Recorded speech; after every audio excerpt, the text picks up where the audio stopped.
You're listening to an Airwave Media Podcast. Feel like who art Ed? We'll try to spice it. Who art is Mr. Wood art Ed me? Good. Either way, it's ambiguous. It works on so many levels. I know. That's off to a great start. Welcome to Who Arted, weekly art history for all ages. I'm your host, Kyle Wood, and today we're looking at Andrew Wyeth.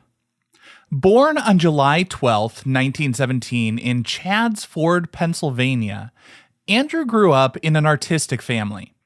His father, Newell Converse, or N.C. Wyeth, was a successful illustrator known for his vivid artwork in classic books like Treasure Island. The Wyeth home was always bustling with art supplies, conversations about colors, shapes, and stories. This artistic atmosphere nurtured Andrew's budding talent and love for painting. His childhood was a bit different from other kids, though. He was often sick. After a bout of whooping cough, his parents decided that regular school wouldn't be the right environment for Andrew. Sources say they felt like he was too frail to handle being exposed to so many people and germs, and instead he was homeschooled, which meant he had more time to focus on his art. His father became his teacher, guiding him through the basics and encouraging him to express himself freely. Andrew's unique style began to emerge, blending realism with a touch of mystery and emotion. The landscapes around Chadds Ford became Andrew's playground and his muse. He spent countless hours exploring the rolling hills, open fields, and charming farmhouses, sketching and painting everything he saw. The changing seasons, the play of light and shadow, and the quiet beauty of the countryside seeped into his heart and found their way into his canvases. Summers spent in Maine added a new dimension to his artistic vision. The rugged coastline with its rocky shores and crashing waves, and the hardy people who lived there, sparked his imagination. Andrew Wyeth painted the fishermen, the weathered houses, and the vast open skies, capturing the essence of this unique place. Maine would become his second home, and its landscapes would feature prominently in his later works. In 1940, Andrew married Betsy James, a woman who would become his lifelong partner, his biggest fan, and a trusted advisor. Betsy understood Andrew's art and his need for solitude. She helped him manage his career, organize exhibitions, and she helped connect him with important people in the art world. She was also his muse, inspiring many of his famous portraits, including, to some extent, the iconic Christina's World. This painting, with its enigmatic figure and the haunting landscape, is considered a great masterpiece of American art. We'll get into that a little bit later. Andrew had a special way of connecting with people he painted. He wasn't just an observer. He became their friend and confidant. He would spend hours chatting with people, learning their stories and understanding their joys and their struggles. And this deep connection allowed him to portray them with incredible honesty and empathy, revealing their inner lives through his brushstrokes. His portraits are not just pictures of people, but rather windows into their souls. A tragic event in 1945 changed Andrew's life forever. His father was killed in a car accident, leaving a void that could never be filled. While grieving, Wyeth turned to his art for solace and began to explore new themes and techniques. His paintings became more personal and introspective, reflecting his own emotions and experiences. He began to experiment with different media, such as tempera and watercolors, and his palette became more muted and subdued. This period marked a turning point in his artistic development as he moved away from the illustrative style of his father and embraced a more personal and expressive approach. Andrew Wyeth continued to paint throughout his life, creating a vast body of work that's admired around the world. He received numerous awards and honors, including the Presidential Medal of Freedom, the highest civilian award in the United States. His paintings hang in museums, captivating viewers with their timeless beauty and emotional depth. Despite this fame, Wyeth remained a humble and private person. He preferred the quiet life of his homes in rural Pennsylvania and Maine, where he could be close to nature and connect to the people he loved. He passed away in 2009, leaving behind a legacy of exquisite art and a profound appreciation for the simple things in life. His paintings continue to inspire and challenge viewers, reminding us of the power of art to connect us to our emotions, our memories, and the world around us.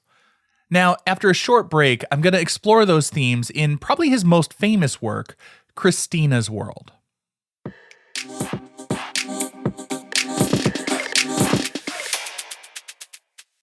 Welcome back. Now, today we're looking at Andrew Wyeth's most famous painting, Christina's World.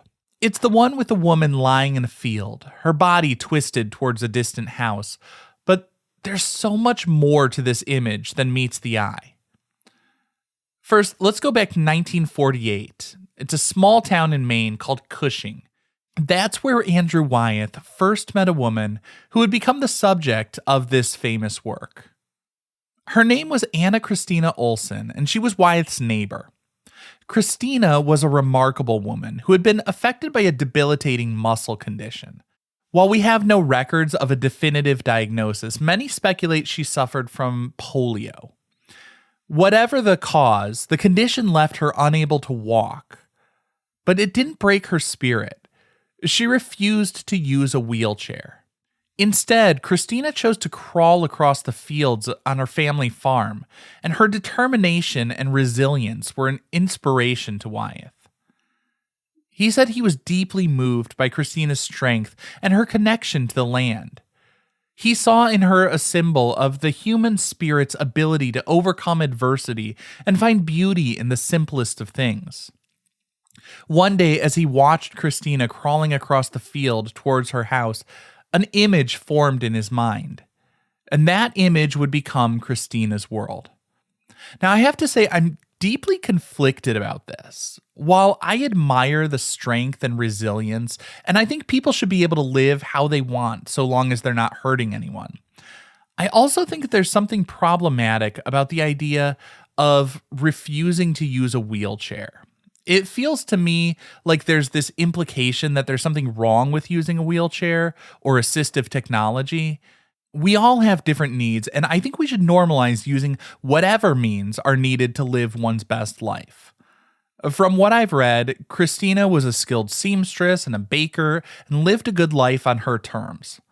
I respect anyone who works hard, develops skills, and overcomes obstacles, but I don't want to suggest there's something admirable in refusing to use a wheelchair.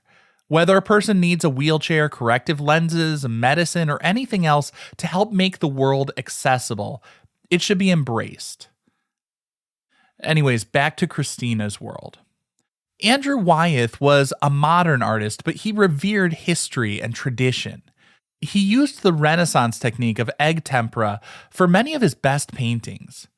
This process involved mixing raw egg yolks with vinegar, water, and powdered pigments. You might say it was sort of a naturalistic approach that aligned very neatly with his appreciation of nature more broadly. And Wyeth's process was very meticulous. He started off by, gessoing the panel, and then he would begin underpainting, followed by building up just layer upon layer. He was known to use a dry brush technique, which is more or less what it sounds like. Applying just a tiny amount of paint to a dry brush allows him to very slowly and carefully craft the painting as microscopic bits of pigment would build up with each passing. This meticulous layering technique allowed him to achieve realistic colors with intricate depth. It's reminiscent in some ways of Northern Renaissance masters like Albrecht Dürer, whom Wyeth particularly admired. This admiration for Dürer is evident in his use of earthy, naturalistic colors to depict the quiet beauty of the landscape. In Christina's World, Wyeth drew inspiration from Dürer's grass studies, and he also worked directly from nature. In a later interview, Wyeth said, quote, "When I was painting Christina's World, I would sit there by the hours working on the grass, and I began to feel I was really out in the field. I got lost in the texture of the thing.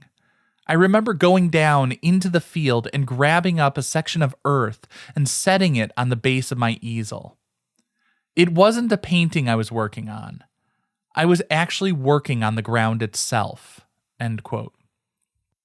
His slow and methodical technique and attention to detail allowed Wyeth to create a luminous and evocative image, capturing every blade of grass, every wrinkle in Christina's dress, every weathered board of the farmhouse in the distance. The result is a breathtakingly realistic portrayal of Christina's world, both physical and emotional. Of course, it should be noted that while Wyeth was inspired by his neighbor Christina, much of the detail of the figure comes from Wyeth's wife, who posed for him. On one level, it seems like a logical and practical choice to use his wife, as sitting for so long of a pose as he painted would have been quite an imposition, and yet there's something that just feels a little gross to me about replacing the titular character with a younger, more conventionally beautiful model. And when we look at the painting, we see Christina lying in a vast field, her body stretched out toward the house, which seems so far away. The pink of her dress stands out against the muted green tones of the landscape, drawing our eyes to her. Her gaze is fixed on the house. We can sense this longing and determination. On first glance, from a distance, it might look like she's simply sitting in the field, but as we look more closely, we see a tension in the pose. Her arms are engaged as the legs lay limp in the field. As we know from the backstory, she's crawling using her arms and sheer will to pull herself up to that house. Wyeth said his challenge was to, quote, do justice to her extraordinary conquest of life, which most people would consider hopeless, end quote. Now, setting aside how inadvertently awful it is to describe another human being's circumstances as hopeless, he does effectively set the tone. The cool, muted color scheme sets a bleak tone, but Christina pulls herself along with the goal in sight but out of reach. Nevertheless, she persisted. Wyeth was inspired when he looked out his second-story window and saw Christina crawling through the field. He experienced the scene from above, but shifted the perspective for this painting so that we, as viewers of the work, would not be looking down on Christina. He gives us this worm's eye view, inviting us to share in the struggle, seeing the distant house up the hill. To me, it's almost like the final girl in a horror movie.